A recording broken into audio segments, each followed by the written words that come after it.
ನಮಸ್ಕಾರ ವೀಕ್ಷಕರೇ, ಶ್ರೀಗರಿ ವಾರ್ತೆಗರಿಗೆ ಸ್ವಾಗತ. ನಾನು ನಿಮ್ಮ ಗ್ರಹೇಶ್ವರ ಗಾರ್ಡಿಗೇಂದ್ರ.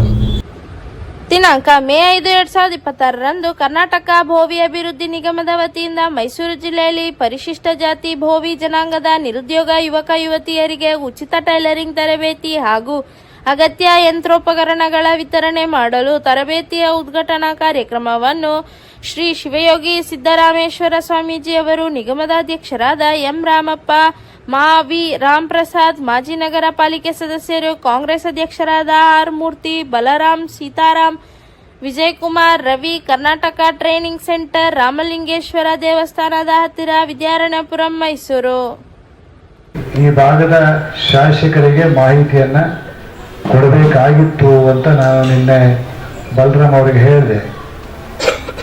ಆಮೇಲೆ ಶಾಸಕರು ಅನಿವಾರ್ಯ ಕಾರಣಗಳಿಂದ ಇವತ್ತು ಬೇರೆ ಅವರಿಗೆ ನಿಗದಿತ ಕಾರ್ಯಕ್ರಮ ಇದ್ದಿದ್ದರಿಂದ ಅವರು ಬೆಂಗಳೂರಿಗೆ ಹೋಗಬೇಕಾಯಿತು. ಅವರ ಅನುಪಸ್ಥಿತಿಯಲ್ಲಿ ಈ ಕಾರ್ಯಕ್ರಮ ಮಾಡ್ತಾ ಇದ್ವಿ. ಅವರಿಗೆ ಮುಂದೆ ಏನು ಸಮಾರೋಪ ಕಾರ್ಯಕ್ರಮ ಇದೆ ಆವತ್ತು ಅವರಿಗೆ ಮೊದಲೇ ಒಂದು ಮುಂಚಿತವಾಗಿ ಅವರಿಗೆ ಒಂದು ಮಾಹಿತಿಯನ್ನು ಕೊಟ್ಟು ಅವರ ಸಮ್ಮುಖದಲ್ಲೇ ಸಮಾರೋಪ ಸಮಾರಂಭ ಮಾಡ್ತೀವಿ ಅಂತಂದು ಕೂಡ ಅವರಿಗೆ ತಿಳಿಸಿಬಿಟ್ಟೆ. ನೀವು ಯಾರು ಸಿಕ್ಕರೆ ಟೈಲರಿಂಗ್ ಹೋಗ್ತೀರೇನು? ಯಾರು ಸಿಕ್ಕರೆ ಟೈಲರಿಂಗ್ ಬಟ್ಟೆ ಹಾಕೊಂಡು ಹೋಗ್ಬಿಡ್ತೀರೇನಲ್ಲಿ? ಇಲ್ಲ, ನೀವು ಸರಿಯಾಗಿ ಹೊಲೆಯಲ್ಲ, ನನಗೆ ಸರಿಯಾಗಿ ಹೊಲಿಯರು ಅಂತೇಳಿ ಅದು 10 ಕಿಲೋಮೀಟರ್ ದೂರ ಆಗಿರ್ಲಿ, 10 ಊರು ದೂರ ಆಗಲಿ, ಅಲ್ಲೇ ಹೊಲಿಸ್ತೀರ. ಹಾಗೆಯೇ ನೀವು ಜನ ಹುಡುಕೊಂಡು ಬರುವ ಹಾಗೆ ನಿಮ್ಮ ಕ್ರಿಯಾಶೀಲತೆ, ಸೃಜನಶೀಲತೆನ, ನಿಮ್ಮ ಪ್ರತಿಭೆಯನ್ನ ಬೆಳೆಸ್ಕೊಂಡು ಹೋದಾಗ ಅದು ಸಾರ್ಥಕ ಆಗುತ್ತೆ. ಭವಿಷ್ಯದಲ್ಲಿ ಹೊಲಿಗೆ ತರಬೇತಿ ಕೇಂದ್ರ ನಮ್ಮ ನಿಗಮದಿಂದ ಯಾರು ಕಲ್ತೀರಾ ಮುಂದೆ ಫ್ಯಾಷನ್ ಡಿಸೈನರ್ ಆಗಿ ಬೆಳೆಯುವಷ್ಟು ಮಟ್ಟಿಗೆ ನೀವು ಹೊಲಿಗೆನ ಕಲಿಸ್ರಿ ಅಂತಂದ್ರೆ ಅದು ಸಾರ್ಥಕ ಆಗುತ್ತೆ. ಪ್ರತಿಯೊಬ್ಬರು ಕೂಡ ಇದನ್ನು ಸದುಪಯೋಗ ಪಡಿಸ್ಕೊಡ್ರಿ. ಕೇವಲ ಟೈಮ್ ಪಾಸ್ಗೆ ಬಂದು ಅರೆ ಬರೆ ಕಲ್ತೋದ್ರೆ ನೀವು ಹೆಚ್ಚಿನದಾಗಿ ಸಬಲೀಕರಣ ಆಗ್ಲಿಕ್ಕಾಗಲ್ಲ. ನಿಮ್ಮ ಕುಟುಂಬದ ಕೂಡ ಸದೃಢ ಸಮರ್ಥವಾಗಿ ಆರ್ಥಿಕತೆಯಿಂದ ಚೇತರಿಸ್ಕೊಳ್ಳಕ್ ಸಾಧ್ಯವಾಗಲ್ಲ. ಶ್ರದ್ಧೆ ನಿಷ್ಠೆಯಿಂದ ಹೊಲಿಗೆ ತರಬೇತಿ ಕೇಂದ್ರವನ್ನ ಒಂದು ದಿನನೂ ಗೈರು ಹಾಜರಾಗದೆ ಕಲಿತ ಪಕ್ಷದಲ್ಲಿ ಮುಂದೆ ನೀವು ಸಾವಿರಾರು ವಿದ್ಯಾರ್ಥಿಗಳಿಗೆ ಶಿಕ್ಷಕರಾಗ್ಬೋದು, ಆದರ್ಶರಾಗ್ಬೋದು. ಅಂತಹ ಒಂದು ಆರ್ಥಿಕವಾಗಿ ಚೇತರಿಸಿಕೊಳ್ಳುವಂಥದ್ದಕ್ಕೆ ಈ ಒಂದು ನಿಗಮ ಮಾಡಿದ ಪ್ರಾಯೋಜಕತ್ವವನ್ನ ಸದುಪಯೋಗಪಡಿಸ್ಕೊಳ್ರಿ.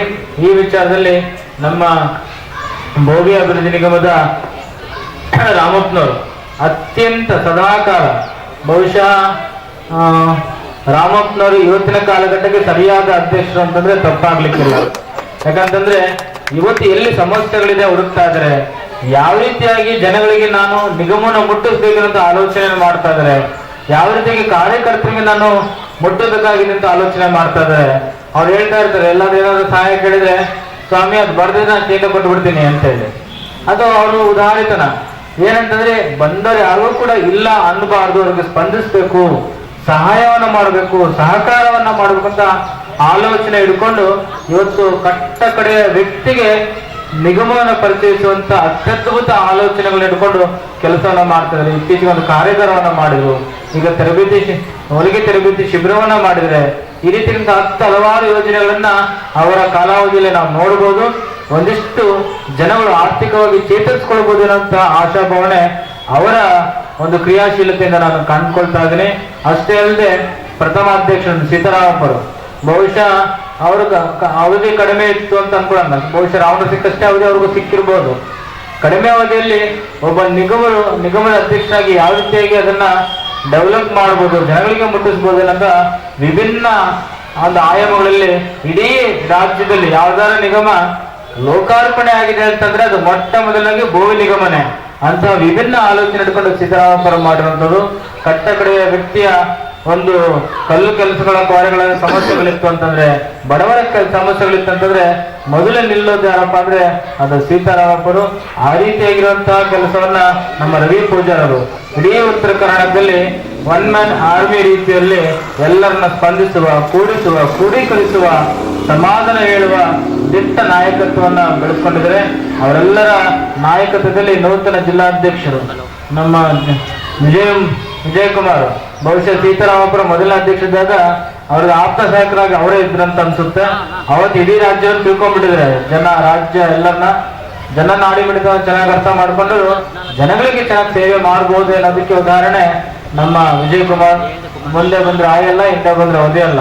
ಒಂಥರ ಕಾಮಧೇನು ಇದ್ದಾಗೆ ಎಲ್ಲರ ಸಮಚಿತ್ತದಿಂದ ಸಂಭಾಳಿಸ್ಕೊಂಡು ಹೋಗ್ತಾ ಇದ್ರೆ ಇವರೆಲ್ಲರ ಒಂದು ನಾಯಕತ್ವದಲ್ಲಿ ಇವತ್ತಿನ ದಿನಮಾನಕ್ಕೆ ಭವ್ಯ ಸಮಾಜ ಪ್ರಬುದ್ಧಮಾನಕ್ಕೆ ಬರ್ತಾ ಇದೆ ಅಂತ ಹೇಳೋದಕ್ಕೆ ಬಹಳ ಗರ್ವವನ್ನು ಪಡ್ತಾನೆ.